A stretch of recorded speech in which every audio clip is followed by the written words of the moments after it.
Okay, so just going through what's happening here, your backswing is improving a ton. You know, the left arm is flatter, the shaft is more laid off relative to where it was before. You know, the left wrist is flatter, so the face is square. You know, so the thing is, what we're trying to do is we're trying to look at your swing from a perspective of steepening influences versus shallowing influences. When you don't hit good shots, usually they're thin, where there's not a whole lot of compression on the ball, right?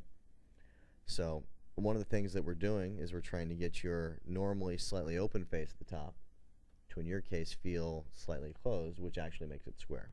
So getting club face more square will introduce more leading edge to the hit and give you more compression.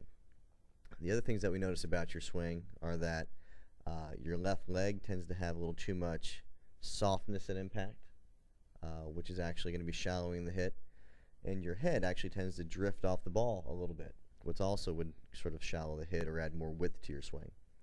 So we're doing a drill here to try and steepen up the hit, which is standing more on your left foot, so your left leg and the left side of your body is going to feel more like your point of rotation. I've got this shaft to the right side of your head to curtail any drift. And at impact, we're really going to feel like that left leg is sort of snapping straight at the point of contact. So when you watch this all together, now you've got a very centered turn going back to the top. And now the left leg is going to be straightening more at the bottom.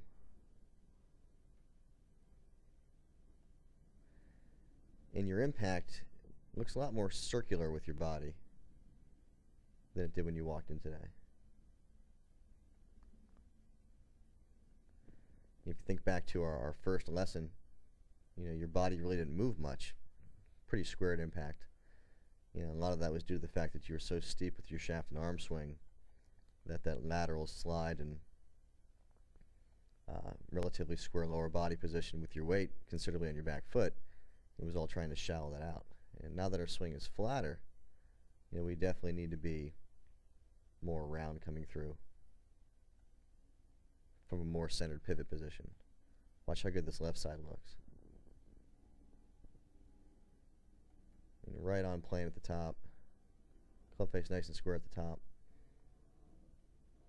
And definitely much more rotation out of your hips and your legs coming through. That's really good. And we brought up some of these other videos. You know, you're asking, you know, why, you know, do some people really move off the ball and some people don't? Well, it all has to do with the plane that you're swinging on. So here you have PaperHogan, you know, who has his arms definitely on his shoulders, kind of one plane like we talked about. Well, if you're going to play in a flatter arm swing, then you got to find a way to steepen the hit. So, you know, you're not rocking off the ball with your head and chest. You're actually really staying pretty solid more on your left side.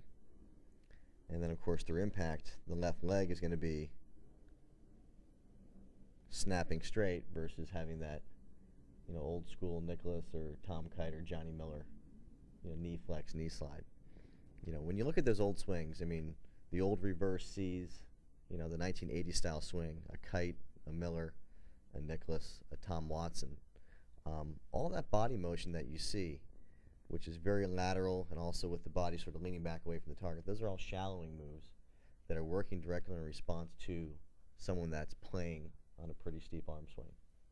So look at more modern swings, you know, guys like the Aaron Baddelys and the Mike Weirs and Olaf Abels and Tigers and Ernie Els. I mean, they all have their arms a heck of a lot flatter than the old school guys.